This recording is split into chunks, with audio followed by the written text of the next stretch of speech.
Buenos días y bienvenidos a todos. Good morning and welcome, everyone. Welcome to a community dedicated to providing spiritual tools for living a happy and full life. My name is Karina Shearer, and I am the Spiritual Director and Founding Minister here at the Center for Spiritual Living Puerto Vallarta. If you would like to join us for our Zoom meeting live, please contact me for the link and the password, or check our website, www.cslpv.org, and you'll find the link on the weekly talk section. Today is Sunday, April 26, 2026, and we are continuing our annual theme, Open at the Top. And the monthly theme for April has been the practice of becoming. Today, our topic is love as a daily commitment. So at this time, I would like to once again welcome everyone, including those that are new to our teaching and to our center here in Vallarta, whether you are on the live Zoom call or watching the replay at a later time.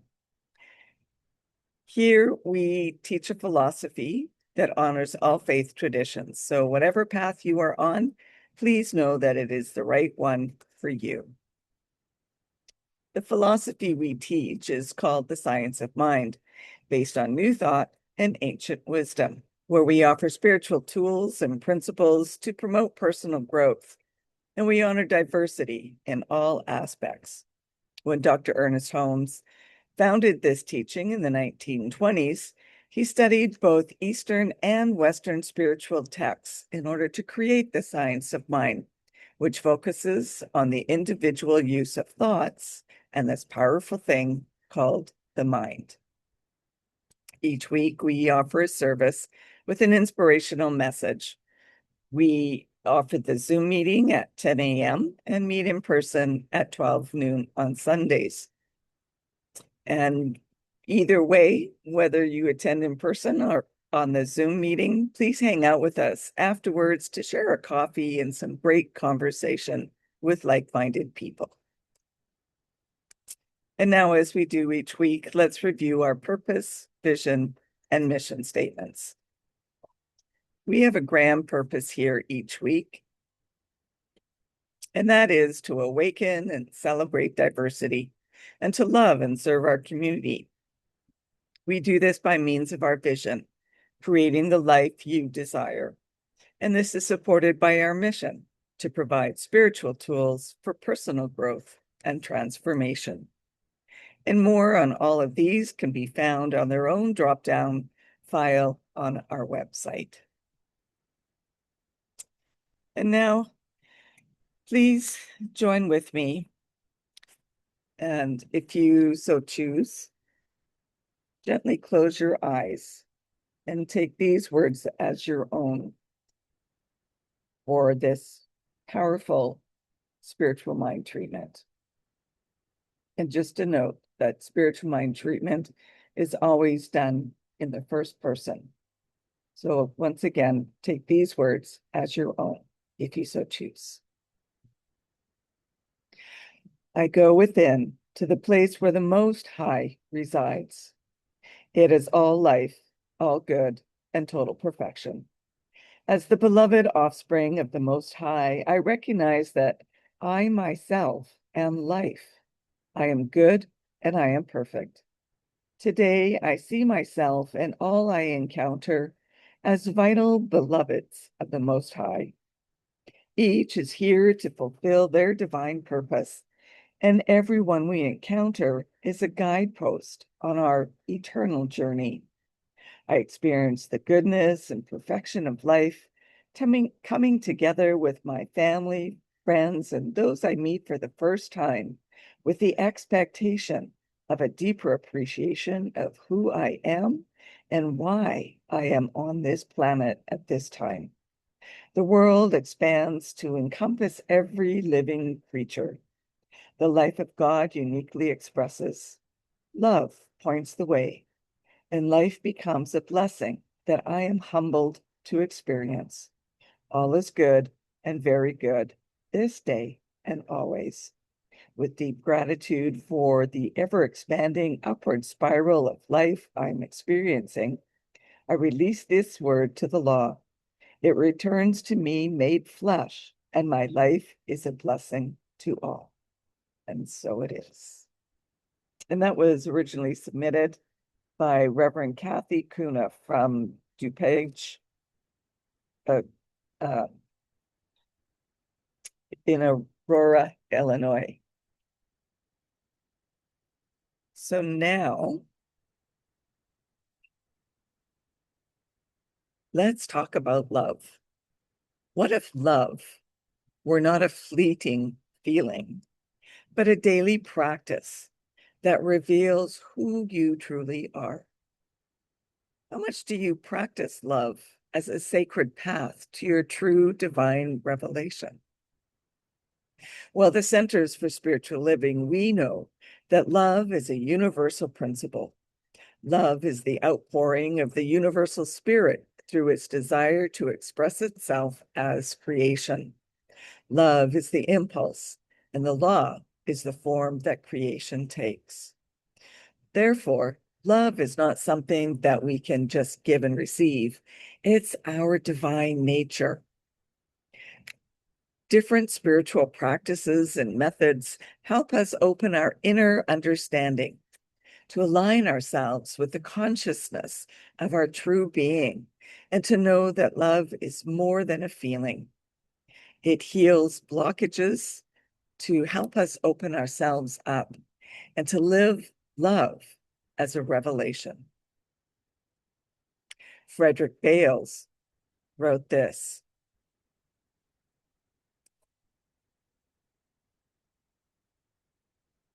perhaps the three greatest words in life are, God is love. Love is the very nature of God.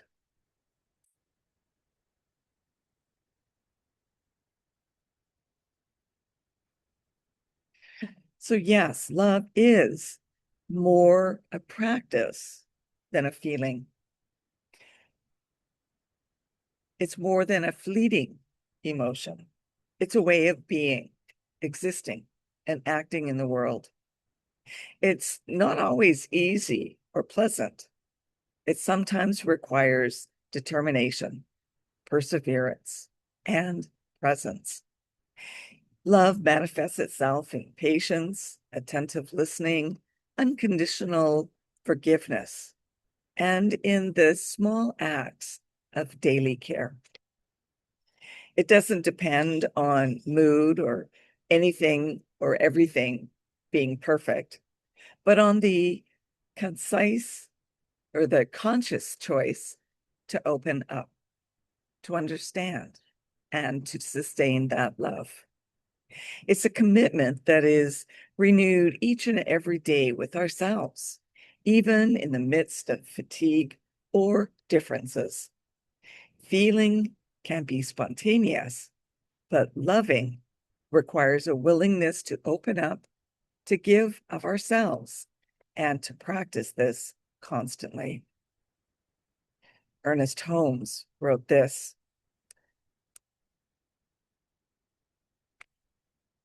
in moments of real inspiration, we realize, to a degree at least, that God is all, the life in everything, and the love.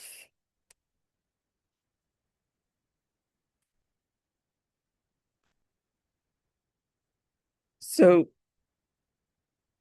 there's blockages that can prevent our ability to open up. And these false beliefs in separation are blocks to becoming. When we recognize our divinity, fear dissolves and energy flows freely, both toward us and away from us. However, we often carry unresolved emotional wounds, judgments about ourselves or others, and expectations of our environment that act as filters that distort our perception. We become fearful of rejection, loss, pain, And we put up these invisible barriers to protect ourselves. This apparent protection isolates us from our true selves. When we try to control our relationships or how they manifest, we limit the spontaneity that genuine surrender requires. The mind, trapped in the past or preoccupied with the future, loses sight of the present, where real presence can emerge. So when we let go of this need for control or perfection, the natural flow of who we are finds its channel. The act of opening up begins with decision to trust, to be available, and to see things with a new eye, beyond the old stories that no longer define us. Don Miguel Ruiz wrote this: "You can see everything with the eyes of love. You can be aware that love is all around you."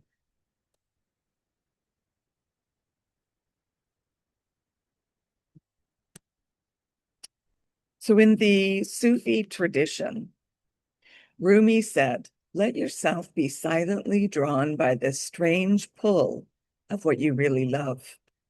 It will not lead you astray." Love is not something visioned or visited occasionally. It's something followed, trusted, and lived each day. The path of love is walked through continual turning, returning, and aligning one's life with the calls the heart, pardon me, the path of love is walked through continual turning, returning, and aligning one's life with what calls the heart forward. Love here is not a single moment of devotion, but a daily surrender to what is deepest and most true. And Ernest Holmes wrote this: "There, through the door of our own thought, we enter into universal consciousness, into a complete realization of life and truth, of love and beauty. We sit in the silence of our own souls and listen."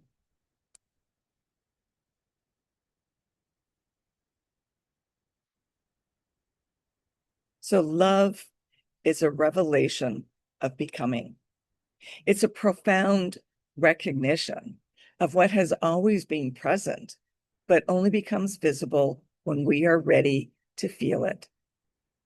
It is an experience that is not imposed, but revealed as we open ourselves to it.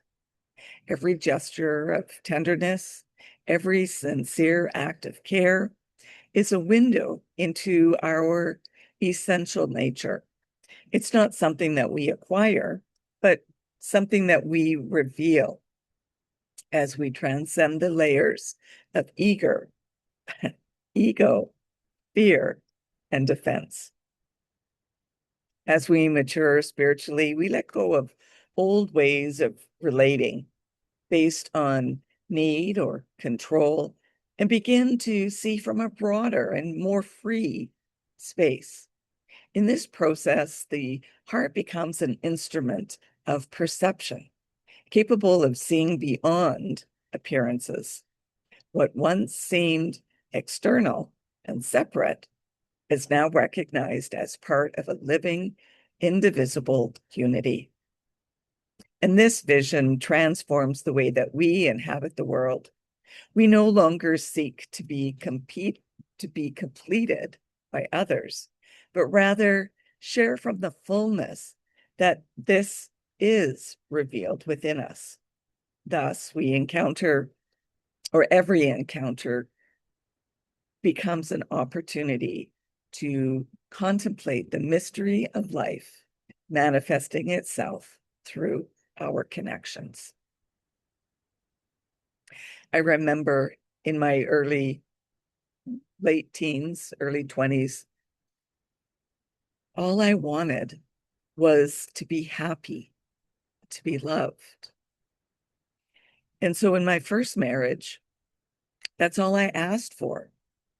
And yet it wasn't what I received because I was relying on receiving happiness and love from someone else externally. And after I divorced, I found that love and happiness were already within me. I didn't need to go and seek it out. It was already right where I was. In the book, His Dark Materials, Philip Pullman wrote this: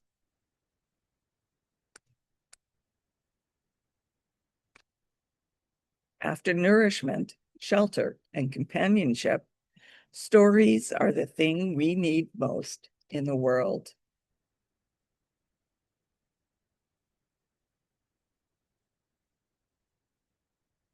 So celebrated each year on April 27th, Tell a Good Story Day reminds us that tales don't just entertain. They're how we connect, remember, heal, and dream. Whether it's a tale of love found, a spiritual awakening, or that time your uncle tried to deep fry a turkey indoors, a good story lingers long after the telling. In spiritual communities, this day can be an invitation to share sacred stories that shape our lives, stories of transformation, of grace in ordinary moments, or how we come to see the world just a little differently. So this week, remember that becoming is not a destination to be reached, but a sacred dance between who we are and who we are remembering to be. As we practice love, not as a fleeting emotion, but as a living expression of our divine nature, we begin to see clearly what has always been here, our oneness with the whole. It's not about adding something new to ourselves, but about removing what obstructs our perception of the eternal in the everyday. Every time we choose to open up ourselves, heal a wound, let go of control, or love unconditionally, we are tuning the instrument of our being so that the melody of spirit can be heard more clearly through us. Rumi said, "The wound is the place where the light enters you." And as our Science of Mind teaching reminds us, love is not something we give or receive, it's who we are. By practicing love, we reveal the being that has been waiting to be recognized. And in that recognition, the wheel of being finds rest, and we awaken in the indivisible heart of love. What thoughts or wounds prevent you from fully opening yourselves to giving and receiving love? Are you willing to let go of the need to control how love should look? Things to ponder this week, and process any resistance that you might have with compassion. Imagine that every act of tenderness that you choose is a seed that you plant on your path of becoming. And before responding to any difficult situations, take 3 deep breaths and ask yourself, what would love do here? Remember, love isn't always feeling good. It's choosing to be present. Conscious micro steps create fertile ground for love to blossom from within. And I'll leave you with this final quote.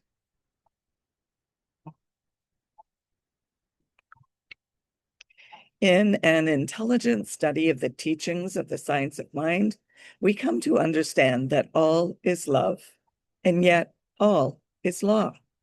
Love rules through law. And that brings us to our affirmation for the week. I practice love consciously, and in that act, I reveal my true nature.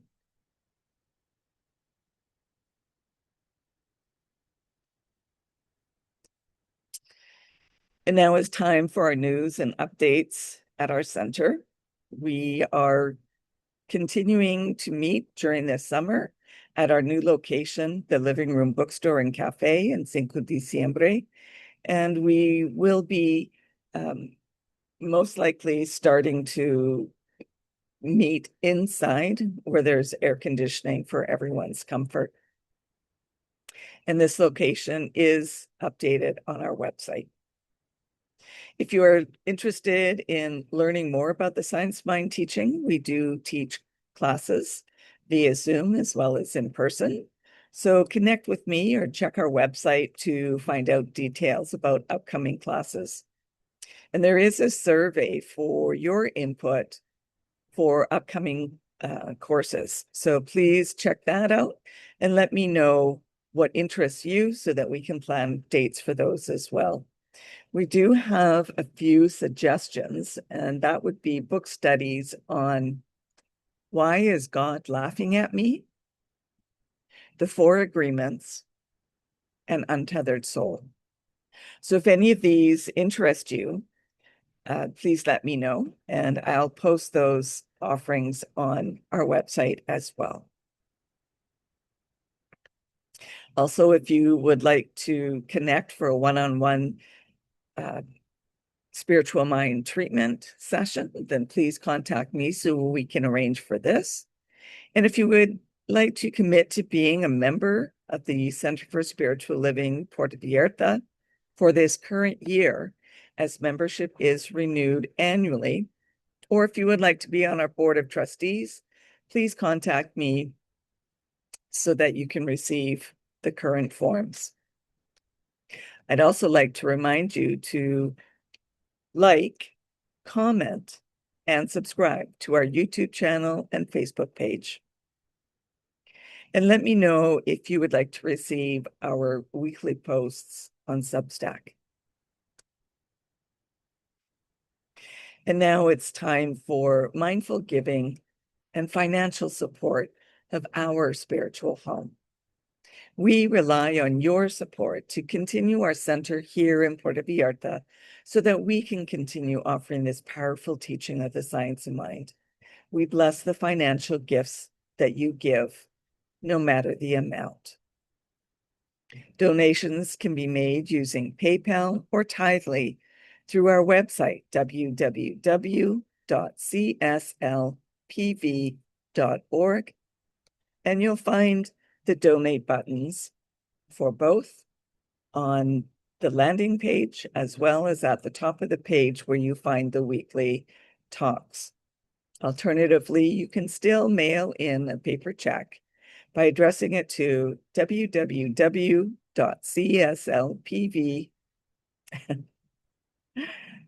Don't send it to our website. Send it to our address, CSLPV number 403, 2125 Birch Road, Kelowna, BC, V1Y8N1. And now, please join me in our offertory affirmation. I know that my giving blesses and multiplies all that I am, all that I have, and all that I give and receive. I do give eternal thanks for the abundance that is mine to share. So thank you for coming and sharing this time together. And let's continue practicing peace. We can each be a force of peace and nonviolence. Our words and our actions create ripples of peace all around us and beyond. Peaceful living includes acting with compassion, kindness, and consideration, And it also includes standing up against injustice. And yes, more than ever, we need to stand for peace. So hug your friends, hug your loved ones, and hug your neighbors. May peace and love be with you. Blessings. Namaste.